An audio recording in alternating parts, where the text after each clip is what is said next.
আমার বাবা, আমার লক্ষ্মী বাবা, বাবা গো বাবা, তুমি যদি এইভাবে কাঁদো তাহলে যে আমি আমার স্বামীর ঘরে আমি যে যেতে পারবো না বাবা, আমি যে যেতে পারবো না বাবা। যখন আমার কথা তোমার হবে তখনই তুমি চলে যাবে আমাকে দেখতে বাবা। আমি তোমার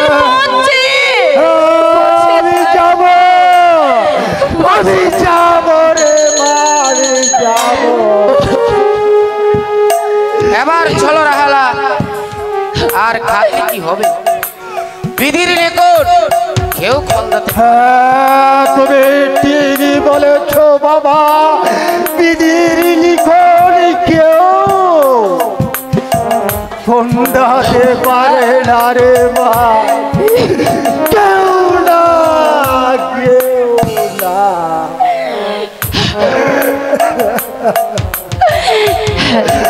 আসি বাবা, ভালো থেকো বাবা, ভালো থেকো। আসি আসি বাবা, বিদায়ে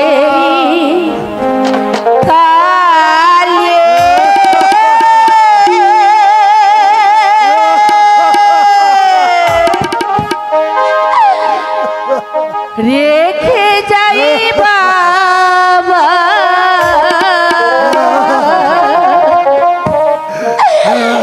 ব্যথা ভরা আখি গো বাবা, ব্যথা ভরা আখি বিদায়েরি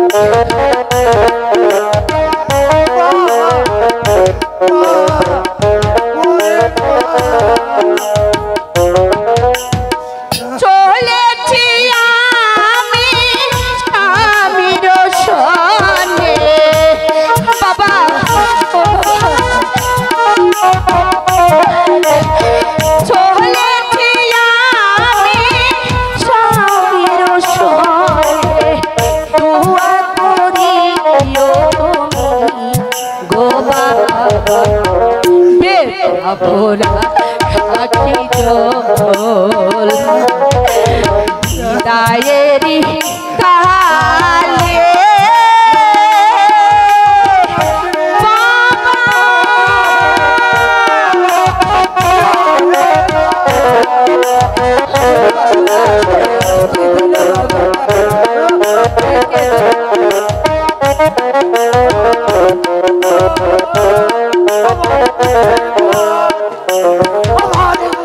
আমার কথা মনে হইলে দেখিতে যাও বাবা রূপনগরে,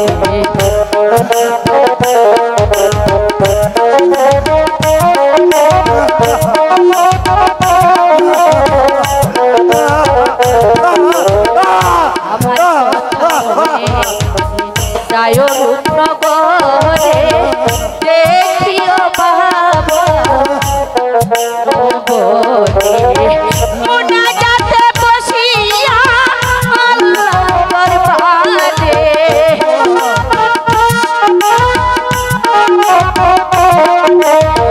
মোনা যাতে বসিয়া আল্লাহ দরবারে এই সুপ্রার্থনা করি ও বাবা, ব্যথা ভরা আখি জল বিদায়েরি কালে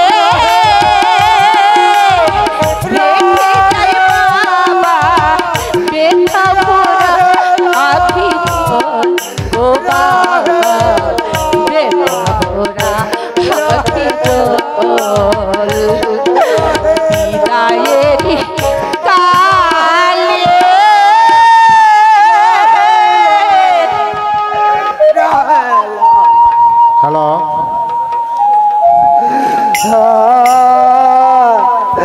তুই সত্যি চলে গেলে মা,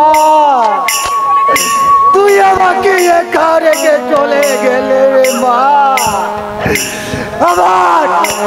আমার এই শূন্য বুকটায় আমি যে তোর হাহাকার শুনতে পাচ্ছি রে মা। রাহেলা, রাহেলা।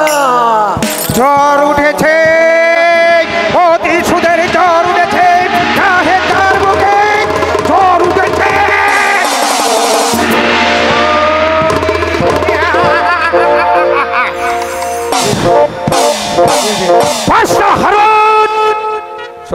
তুমি আমাকে শিখারে, তুমি যে অপমানে না করেছ সে অপমানের প্রতিশোধ আমি করাই গন্ডাই হাসিল করে নেব। আরে দেখো দেখে কি ঠান্ডা, কে তোমাকে অপমান করেছে বাবাজি? মরলি সাহেব, আপনি হয়তো জানেন না মরলি সাহেব বাদশাহ হারুন আমাকে শিখারে নেই অপমান করে বিজা বিড়ালের মতো দূর দূর করে। আর সেদিন থেকেই প্রতিশোধের আগুন আমার মুখে দাউ দাউ করে চলছে। বলুন মরলি সাহেব আমি কেমন করে নেব প্রতিশোধে এই অপমানের প্রতিশোধ? আরে দেখো দেখে কি ঠান্ডা, এই প্রতিশোধ নেবে মানে চরণ প্রতিশোধ নেবে। যে অপমান তোমাকে করেছে সেই ভাটার বাচ্চা হারুনকে রাজপ্রাসাদ ছাড়া করে দেবে। আমি হচ্ছে গিয়ে এ 5 গ্রামের মরণ। আমার এই হুমকিতে কত শালা এক গাঠের পানি আরেক গাঠে গিয়ে খায়। আর এই হারুন বেটা তোমাকে মেরেছে গালি আর আমাকে করেছে অপমান, তার প্রতিশোধ নেব। এখন কি করা যায় মরলি সাহেব? আমি ভেবে পাচ্ছি না মরলি সাহেব। তুমি কিচ্ছুই ভেবো না বাবাজি, আমি তোমাকে যে যুক্তি দেব তুমি শুধু আমার এই যুক্তির মতন কাজ করে যাবে, বুঝলে বাবাজি? হ্যাঁ মরলি সাহেব আমি তাই করবো মরলি সাহেব, আমি তাই করবো। আপনার যুক্তি মতো আমি কাজ করে যাব আর আপনার যুক্তিতেই আমি করে নিতে চাই আমার এই জীবনের ভবিষ্যৎ।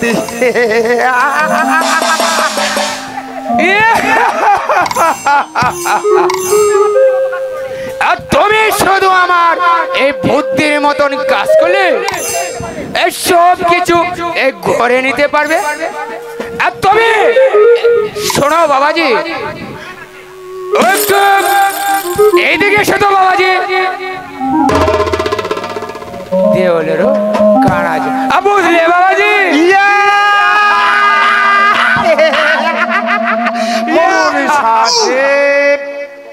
আপনার মাথায় এত বুদ্ধি তা আমার কোনো ছাড়া ছিল না মরলি সাহেব।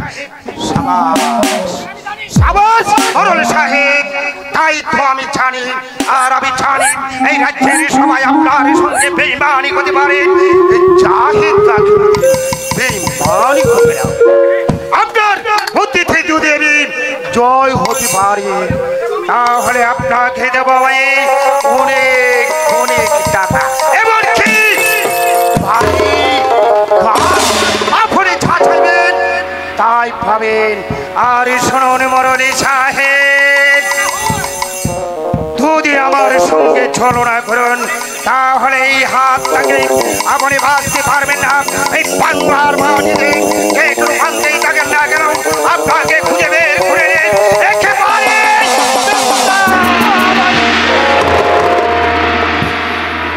বাবা বাবা বাবাজি বাবাজি থামো বাবাজি, এই যে কিটে বার করলা বাবাজি, বাবাজি এইটা দেখলে যে বাবাজি আমার বিরাট ভয় করে।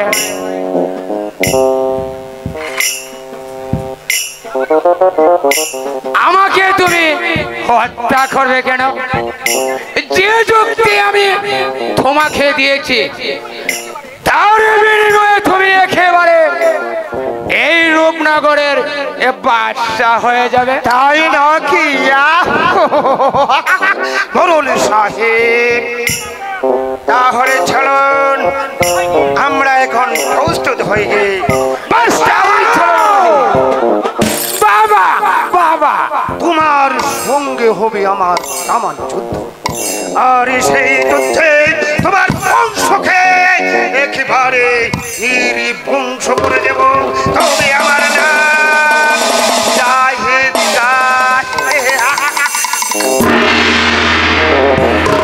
সাহেব। বাবাজি কথাটা যেন স্মরণ থাকে। বাবাজি 100 বার 1000 বার স্মরণ থাকবে। ঠিক আছে মোরল সাহেব, চলো এখনই আমরা আমাদের কাজে নেমে পড়ি বাবাজি। তাই চলো বাবাজি, তাই চলো, তাই চলো বাবাজি, তাই চলো। এবার এই হারুন বেটাকে আমি বাতের পরিবর্তে আমি ফেনকে ছাড়ব। তুমি আমার নাম জুলমত মরাল।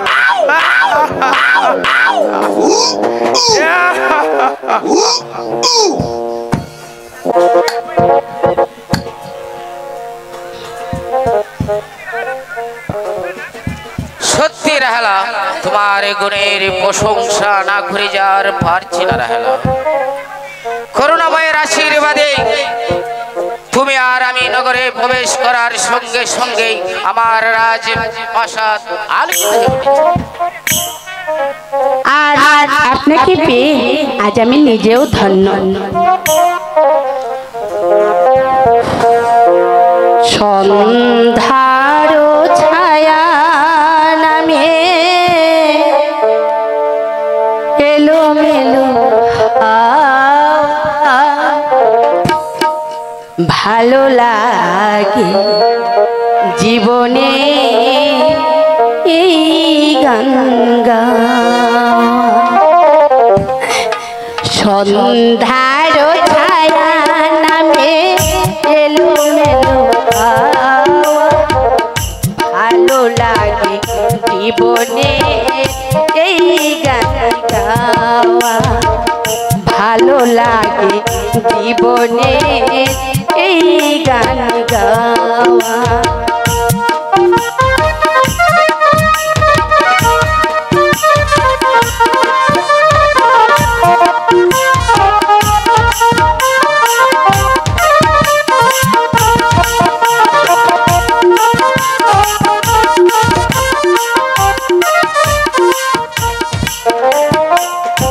একটি দুটি তারা জ্বলে আকাশে কোলে, ভীরু ভীরু চোখে কোন স্বপ্নে তোলে।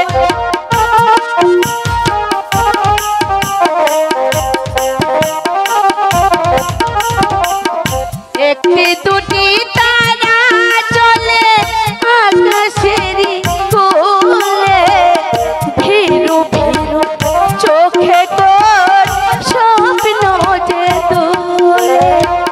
সাত রঙের রঙে মনে ভরে ভালো লাগে জীবনে এই গান গাওয়া। সন্ধ্যার ছায়া নামে এলো মেলো হাওয়া। ভালো লাগে জীবনে এই গান গাওয়া।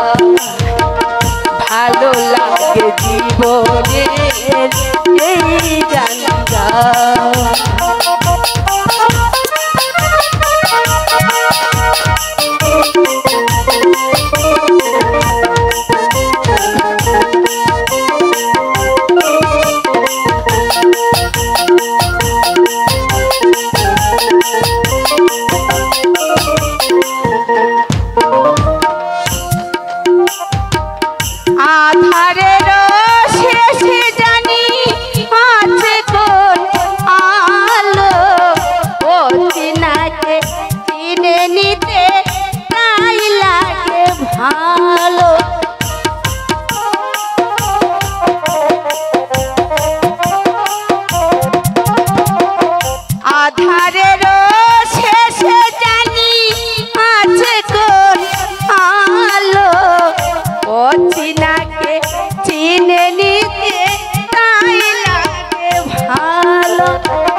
যায়, কখনো এই মন ফিরে পাওয়া যায়।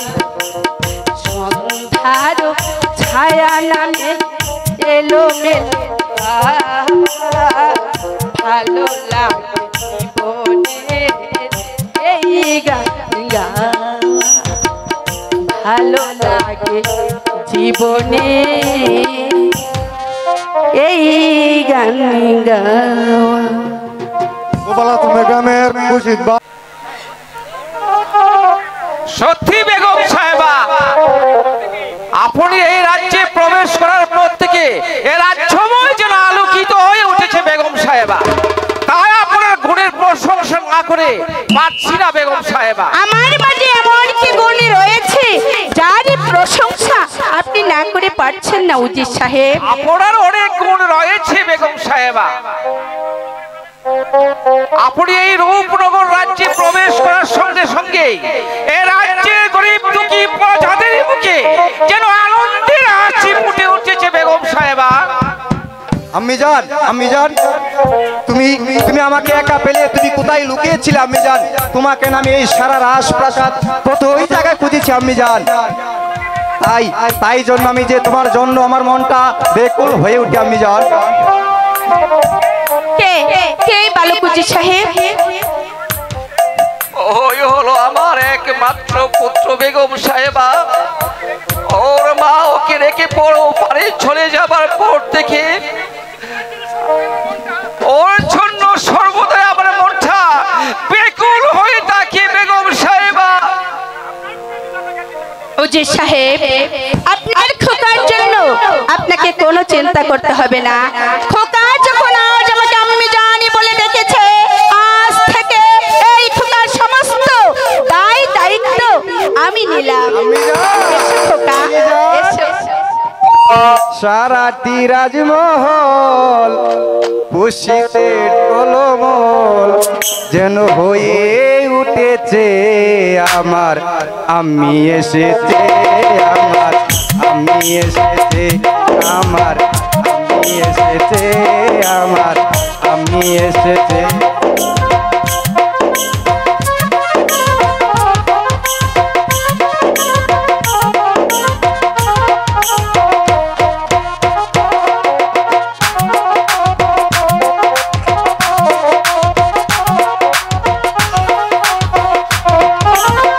আমি আমার চোখের মনি নয়নের আলো, তোমায় যারা মা জননী লাগে না ভালো।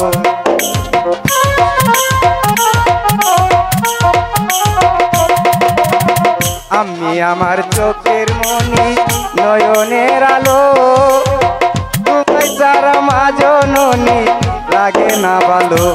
আমার আমি এসেছে, আমার আমি এসেছে, আমার আমি এসেছে, আমার আমি এসেছে। সারাটি রাজমহল খুশিতে টলমল হয়ে উঠেছে আমার আমি এসেছে, আমার আমি এসেছে, আমার আমি এসেছে, আমার আমি এসেছে। জান তোমাকে যে আমি আর কোথাও যেতে দেব না আমি জান। আর আমি তোমাকে যে পায়ে এত আনন্দিত হয়েছি তা যে আমি তোমাকে কিছুতেই বোঝাতে পারছি না আমি জান। তোমাকে আমি আজ হতে কোথাও যেতে দেব না আমি জান।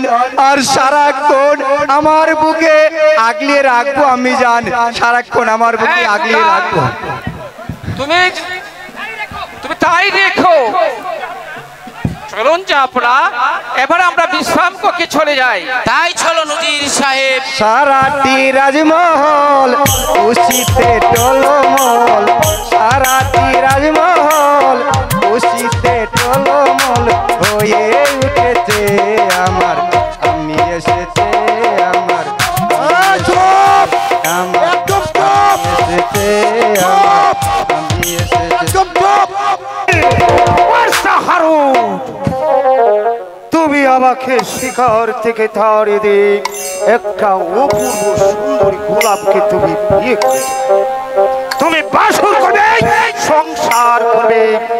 আর এই জাহিদ কাঠের পুতুলের মতো দাঁড়িয়ে থেকে তামাশা দেখে না, আমি তা হতে দেব না। তোমার এই সোনার সংসারকে একেবারে আমি কেড়ে ছেড়ে আমার নাম সেনাপতি আরে দেখো দেখি কি কাণ্ড। এই তো বুঝতে পারছো না বাবাজি, এ তো অস্থির হলে কি আর চলে? আমি হলাম গিয়া এই 5 গ্রামের মোড়ল। আমি তোমাকে সব কিছু ফিটিং করে দেব। এখন আপনার খণ্ড ওই দিকে কি হয়েছে তার খবর কি আপনি রেখেছেন? আরে দেখো দেখি কি কাণ্ড। কি হয়েছে বাবাজি? আমাদের রাজমহলে একটা খালনা যিনি প্রবেশ করেছে। আরে বাপরে বাপ, তাহলে যে আর রোগ বরলি সাহেব এই সাহস নিয়ে আপনি ফাঁসটি গ্রামের মাথা পুরি করে ওই রাগিনী, সেই রাগিনী নয় বরলি সাহেব। তাহলে কোন নাগিনী বাবাজি? আমাদের শয়তান ভাষণ আমাকে শিকার থেকে তাড়িয়ে দেন। সে একটা অপূর্ব সুন্দরী গোলাপকে বিয়ে করেছে, যেন আসমান থেকে নেমে গেছে দানকড় মুড়ির ভাই সাহেব। যেমন করে হোক না কেন আমার এই রূপসীকে আমার হৃদয়ের রানী বানাতে হবে মরলি সাহেব। অনেক অনেক অনেক যেমন করে হোক আমি তাকে চাই মরলি সাহেব। তা হয়েছে আমি চলে পুরে একেবারে। আরে দেখো দেখি কি কাণ্ড। আমি হলাম গিয়া এই 5 গ্রামের মোড়ল। এই আমি বেঁচে থাকতে সেই রূপসী তোমার হৃদয়ের রানী হবে। কেমন করে রূপসী মেয়েটা আমার হৃদয়ের রানী হবে মরলি সাহেব? আমার কাছে আপনি প্রকাশ করে বলুন। আরে দেখো দেখি কি কাণ্ড। আমি এমন গটি চাল সেই গটির চালের দৃশ্য দেখে বেগম সাহেবকে বাদশা দেবে বনবাসে। আর সেই শুধুকে আপনি বেগম সাহেব আর আপনার সঙ্গে সাথী হবে। তাই নাকি মরলি সাহেব? আপনার বুদ্ধির প্রশংসা আমি না করে পারছি না মরলি সাহেব।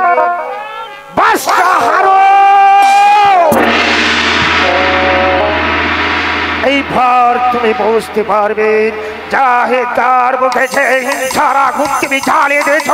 সেই হিংসার আগুনে তোমাকে আমি জ্বালিয়ে পড়ে একেবারেই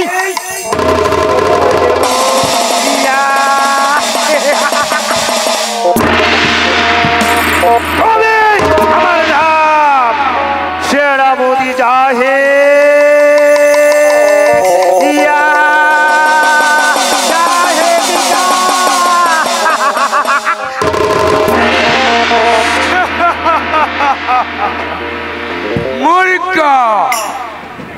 মূর্খ সেনাপতি জাহিদ কা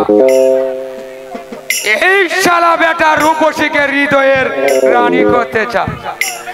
এই জুলমত মরল বেঁচে থাকতে সেই সুন্দর রূপসী কোনোদিন তোমার সঙ্গে সাথী হতে পারে না।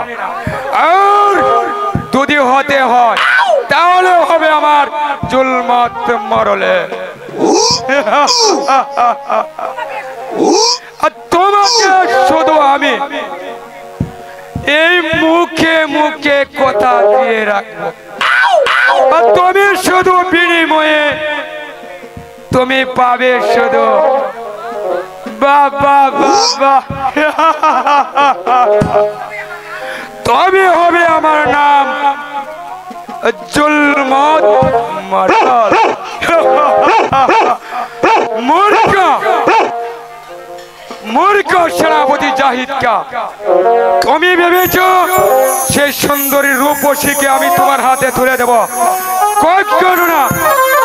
চলে বলে বলে চলে যেমন করে হোক সেই সুন্দর রূপসীকে আমি নিজেই শাদী করব। তবে আমার নাম জুলমত মারাল।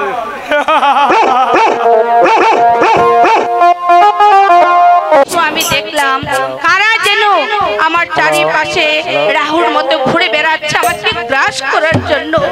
হে পাক পরওয়ারদিগার, তুমি আমার সহায় থেকো খোদা, তুমি আমার সহায়। সর্বনাশ হয়ে গেছে বেগম সাহেবা, সর্বনাশ হয়ে গেছে। কি হয়েছে সেনাপতি সাহেব? এই কথা কি করে বলবো বেগম সাহেবা? বলতে যে আমার ভয় হচ্ছে বেগম। নির্ভয়ে বলুন সেনাপতি, কি হয়েছে? কি আর বলবো বেগম সাহেবা, আমার এই জীবনে কত নারী দেখেছি, কিন্তু আপনার মতো সুন্দরী নারী আমি কোথাও দেখিনি। আর আপনার মতো সুন্দরী বধূ এই রাজমহলে রেখে আলম বলাম একটা সামান্য রমণীর প্রেমে পড়েছে। সেনাপতি সাহেব, আমার বিশ্বাস হচ্ছে না। আমার স্বামী সে এমন কাজ করতে পারে না, সে এমন কাজ করতে পারে না। বেগম সাহেবা, আমিও তো বিশ্বাস করতে পারছি না, কিন্তু আমি চোখে দেখে এসেছি বেগম সেনাপতি সাহেব, আমার মন বলছে আপনি হয়তো কোথাও দেখতে আপনি ভুল করেছেন। আমি ভুল করে নেই বেগম সাহেবা, এই জাহেদ কোনদিন ভুল করতে পারে না। আমি ভুল করে নেই, আমি সত্যি দেখে এসেছি বেগম সাহেবা। তবে এখন কি করা যায় সেনাপতি সাহেব? বলো কি উপায়? আমাকে একটা উপায় বলে দিন, আমি কি করব? উপায় একটা আছে বেগম সাহেবা। বলুন সেনাপতি সাহেব, কি উপায় আছে? ওই তো এই গ্রামে একজন মুরলী সাহেব আছে, তার কাছে গেলে হয়তো গানের সুরে সুরে খেতে খেতে বললে হয়তো এই বাজি মেয়েটাকে সমাজ ছাড়া করবে, গ্রাম ছাড়া করবে, ওকে এমন শাস্তি দেবে যা দেখে এই রূপনগরের গরিব দুঃখী প্রজারা আতঙ্কে শিউরে উঠবে বেগম সাহেবা। আপনি আমার সঙ্গে আসুন, গোপনে মুরুল সাহেবের সঙ্গে আপনাকে সাক্ষাৎ করে দিচ্ছি, তাহলে আপনার পথের খাটা একেবারে শেষ হয়ে যাবে বেগম সাহেবা। তাহলে চলো। ঠিক আছে, তাই চলুন বেগম সাহেবা, সাহেবের কাছে যাব। তাই চলুন বেগম সাহেবা।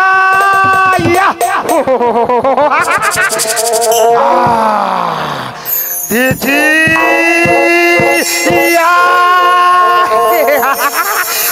একেবারে হিংসার আগুন আমি একেবারে জ্বালিয়ে দিয়েছি।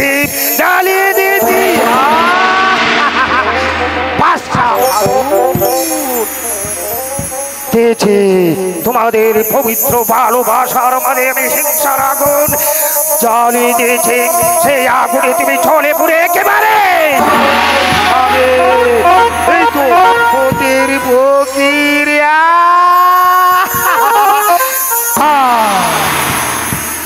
আর এই তো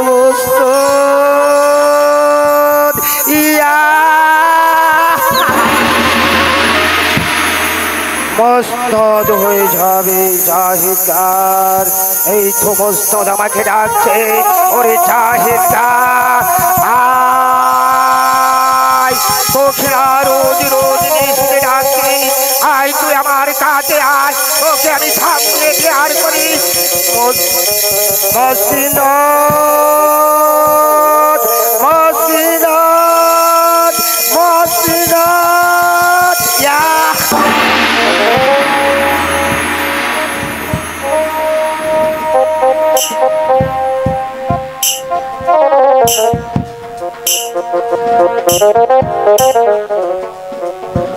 মাস্টার, তুমি হয়তো জানো তোমাকে আমি জান প্রাণ দিয়ে ভালোবাসি, এমনকি তোমার জন্য আমার জীবন কোরবান দিতে পারি।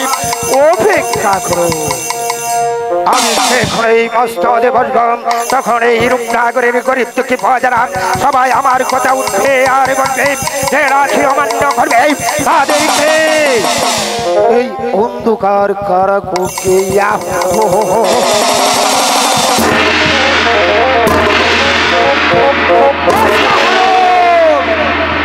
এইবার তুমি বুঝতে পারবে কত দানের কত চালিয়া।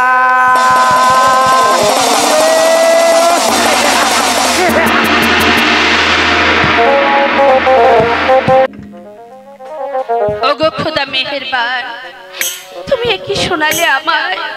কেন তুমি আমার মাথায় বজ্রাঘাত ফেললে? কি পাপ আমি করেছিলাম? কেন কেন তুমি এত নিষ্ঠুর হলে খোদা? কেন কেন কেন? আরে দেখো দেখি কি কাণ্ড। এই যে বেগম সাহেবা, আরে তুমি কাঁদছো কেন? মরল সাহেব, আমার চোখের পানি যার বাদ মারছে না। মরল সাহেব, দয়া করে আপনি আমার স্বামীকে ওই খারাপ পথ থেকে ফিরিয়ে আনার ব্যবস্থা করুন। দেখো দেখি কি কাণ্ড। আরে কি হয়েছে তোমার স্বামী? সব কিছু আমাকে খুলে বলো।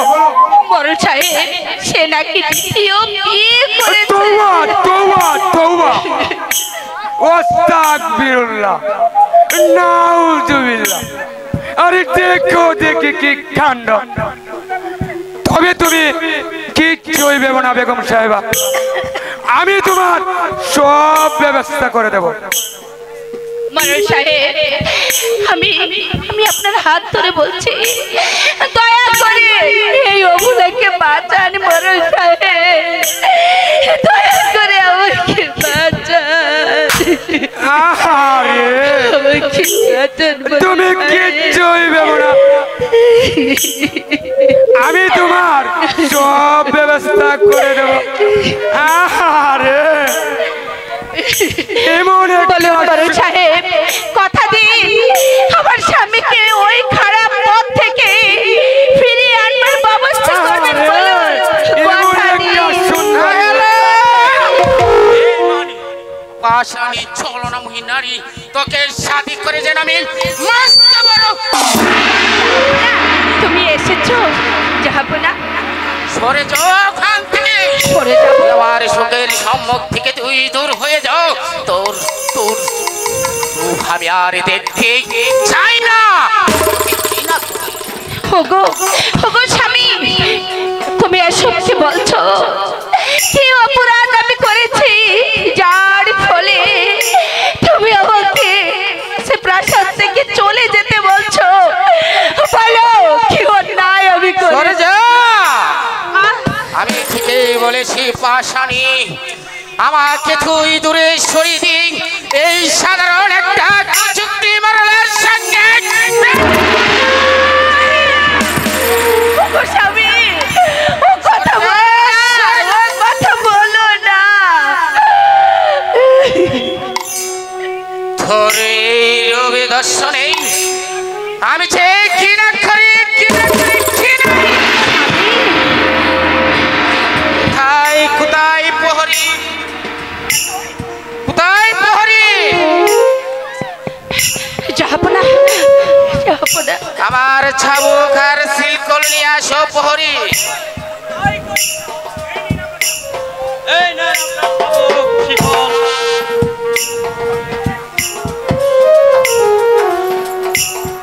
বন্দি করে এই শয়তানের বাচ্চা মরল খেয়ে আমি তাই করতে যাব না।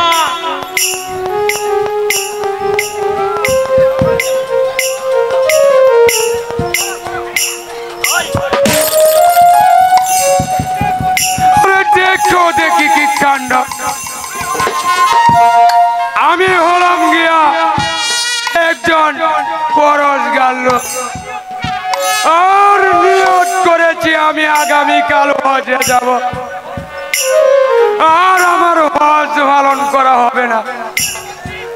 তবে আমি তোমাকে বলছি, আমাকে তুমি বন্দি করে যে অপমান করেছো সেই অপমানের প্রতিশোধ আমি একদিন নেবই। তাই চলো প্রহরী। নিশান আবার সাউদের নিশান, চলে আমার সঙ্গে চলো। দেখো দেখি কি কান্না। ওগো জাহাপনা, বল পাশানি, বল বল জবাব দে। জাহাপনা, ভুল বুঝে তুমি আমার জীবনটাকে নষ্ট করো না। এখনো মিথ্যে কথা বলছিস, জবাব দে।